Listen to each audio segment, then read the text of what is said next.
Une question très intéressante à vous poser. Très intéressante.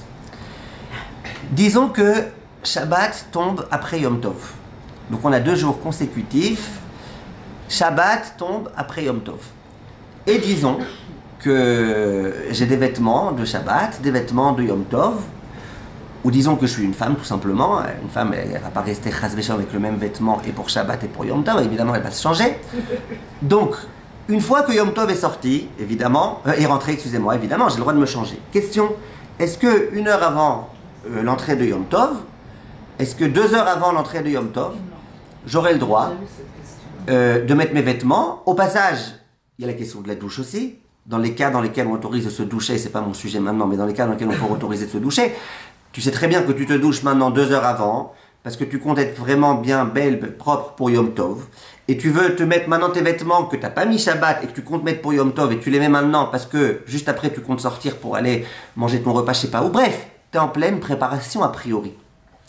Est-ce que c'est un problème de faire tout ça de Shabbat à Yom Tov?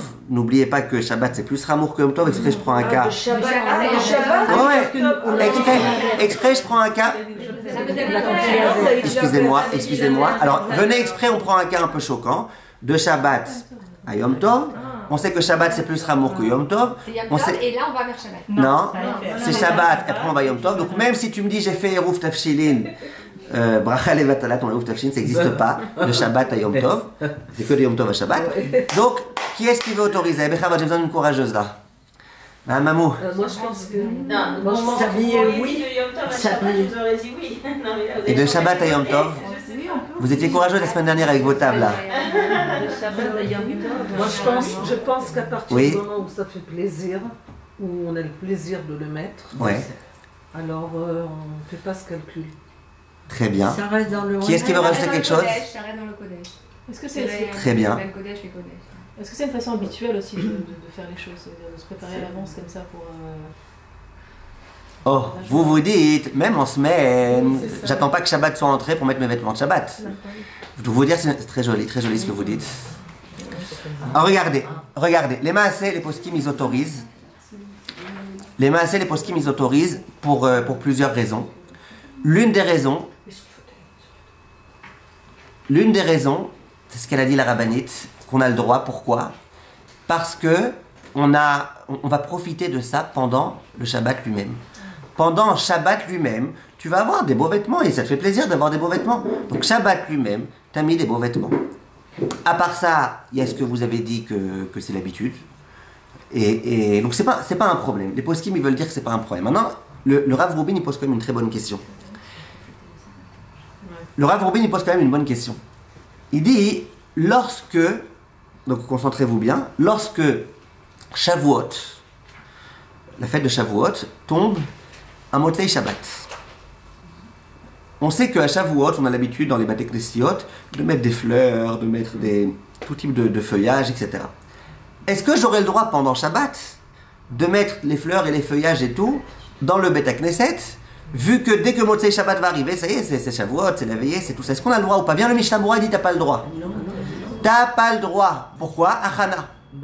Alors il dit pourquoi vous dites pas mais tu profites de la beauté du Beit Knesset fleuri déjà pendant Shabbat. Alors il dit le Rav Rubin c'est différent.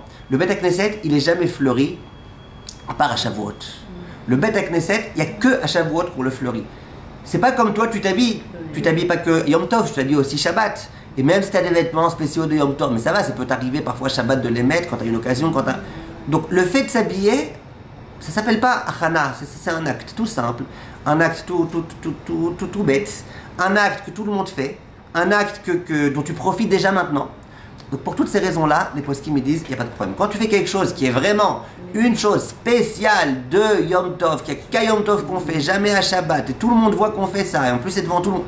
Alors là, Bémet, c'est plus un problème. Pourquoi préparer la table alors? Là, il y a un lien de tircha. Attendez, hein? Il y a un lien de tircha. Quel tircha? À ranger la synagogue, ça veut dire il faut avoir fait venir les fleurs, etc. En plus, c'est une tircha. Non, il y a plein de... En plus, il y a une tircha, vous avez raison. En plus, il y a une tircha. Non, mais Birchal, il y a un truc que je comprends pas alors du coup. Parce que quand on a Tisha B'Av après Shabbat, on a le droit de mettre des habits pour se préparer pour Tisha B'Av. Maintenant, c'est pas. Qui vous a dit qu'on a le droit? Enfin, ben moi, je me dis, si on n'a pas eu le temps de préparer ses. Ah, j'arrive à ça, j'arrive à ça.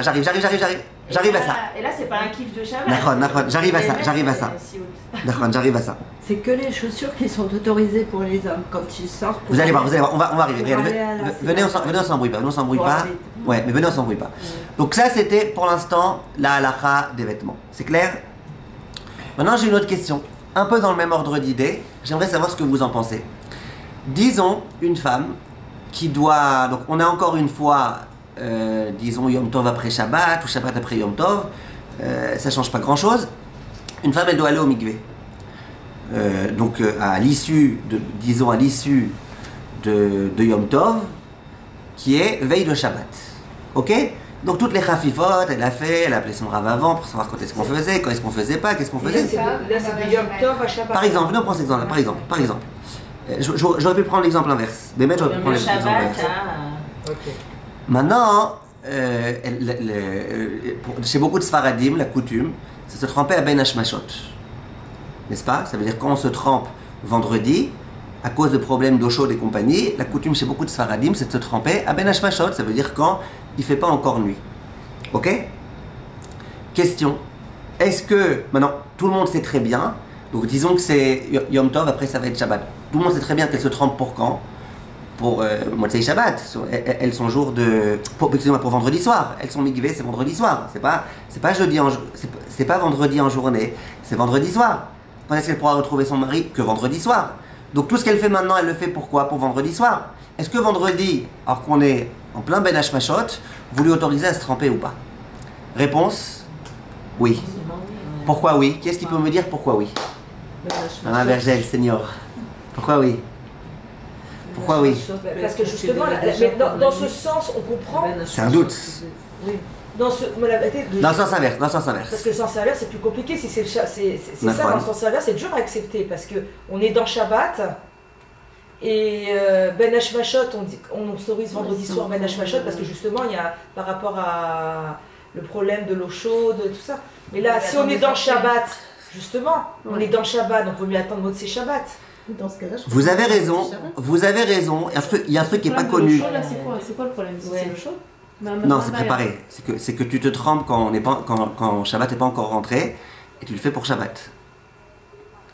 Alors la réponse, je pense, elle est très simple. C'est de dire que quand une femme elle va se tremper au mikvé, elle accomplit une mitzvah. Quand est-ce qu'elle accomplit la mitzvah? Au moment où elle se trempe. Le fait que après s'être trempée, ça pourra bénéficier pour son mari le motzei, c'est-à-dire quand la nuit elle va arriver. Ok, mais sa mitzvah c'est maintenant. Si maintenant elle doit se tremper, vous comprenez ce que je veux dire? C'est maintenant qu'elle a sa mitzvah. Non, parce que là c'est pas le problème de la mitzvah là.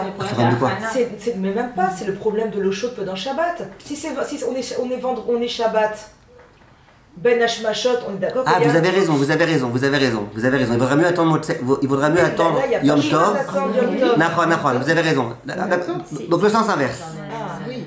Vous avez raison, excusez-moi. Le sens inverse, au moment où tu vas te tremper, tu accomplis ta mitzvah. D'accord? Personne t'a demandé d'accomplir ta mitzvah d'Avka quand. C'est-à-dire, c'est pas une achana. Achana, c'est je fais ma mitzvah maintenant, comme ça, Motzei Shabbat, j'aurais pas besoin de la faire. C'est pas vrai. Au moment où tu viens la faire maintenant, les poskim, ils donnent un exemple pour les hommes. Imaginez qu'il y a Yom Tov et il y a Shabbat. D'accord? Souvent, les gens, les hommes, souvent, ils vont au mikvé les veilles de fête. Les veilles de fête, ils vont au mikvé. Il y en a qui vont pas tous les Shabbats, mais au moins pour les veilles de fête, ils vont au mikvé. Est-ce qu'il aura le droit d'aller au mikvé Shabbat pour Yom Tov qui va arriver? Vous savez quoi? À l'eau froide. Madame Bismuth, à l'eau froide. Maintenant, il va au mikvé quand il fait jour, mais il y va pour Shabbat. Non, pour Yom Tov. Donc il fait Achana. Les poskim, ils n'ont pas de problème. Maintenant, quand tu te trempes, tu profites de la Tahara. T'en profites maintenant. Maintenant, tu te purifies. Alors, ok, tu t'es purifié en l'honneur de Yom Tov, mais maintenant, tu profites déjà d'être purifié. Donc ça, c'est des choses qu'on autorise. Non, mais les achim, les mecs, les magavotes, les machins, tout ça, d'un moment à l'autre, on a le droit ou pas? Quelle magavote? C'est toutes ces affaires de mikvé, on a le droit de le faire.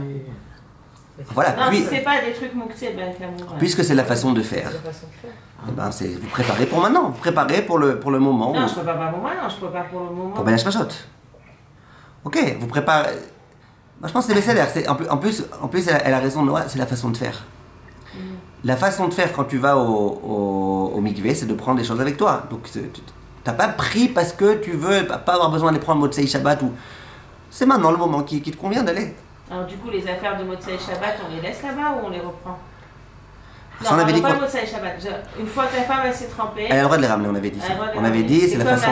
Oui, voilà. c'est comme la table de la fois dernière. Maintenant, oui. Excusez-moi, vous avez parlé pour la femme, la préparation Shabbat pour Moed. Vous avez parlé des vêtements, mais la Rechitza, il se passe quoi? Il y avait les deux choses. Alors, s'habiller. Alors ça, j'ai expliqué que je ne rentrais pas dans ça maintenant. C'est-à-dire que là, je ne parle pas des halachot de Rechitza. Là, je parle de se tremper au mikvé en tant que tel. La question de tout à l'heure. À la douche d'avant. Oui. Oui, ça, dans tous les cas, elle l'a fait la veille. De Shabbat à... Elle le fait la veille de Shabbat. La douche, elle est... La Khafifa, elle le fait la veille. Elle est autorisée aussi la veille. Shabbat. Non. La veille, tout est veille de Shabbat. Avant la Shabbat ou avant le oui, donc la douche, on est d'accord, elle est pas autorisée. Maintenant, regardez. On a une grande question, enfin pas chaque année, mais chaque fois que ça se présente, on nous la pose. C'est la question des kalitsom. Kalitsom, tsomkal, appelez ça comme vous voulez. C'est des espèces de petits cachets que les gens y prennent avant le jeûne. Et le but de ces cachets, c'est de mieux supporter le jeûne. Est-ce que c'est psychologique ou pas, ça change strictement rien. Celles pour lesquelles ça fonctionne, ça fonctionne. D'accord? C'est un petit plus, mais ça fait pas des miracles. Hein? C'est un petit plus, mais ça fait pas des miracles. Voilà, c'est un petit plus, ça fait pas des miracles. Ça donne un peu plus de... Voilà, il y en a pour les femmes qui allaitent, il y en a pour les femmes qui sont enceintes et qui doivent jeûner malgré tout. Il y a tout type de choses. D'accord? C'est vrai que c'est bizarre qu'un cachet, il s'appelle Somkal. Cachet, non. Ça n'a pas marché. Mais en tout cas, on a compris. Faut vraiment bilingue. Ouais, il faut être bilingue. Ouais, bilingue à la pharmacie. D'accord? Non, il y en a un qui m'a dit qu'il cherchait un local sur Beit Vagan. Je lui disais local. Allez, venez, on avance.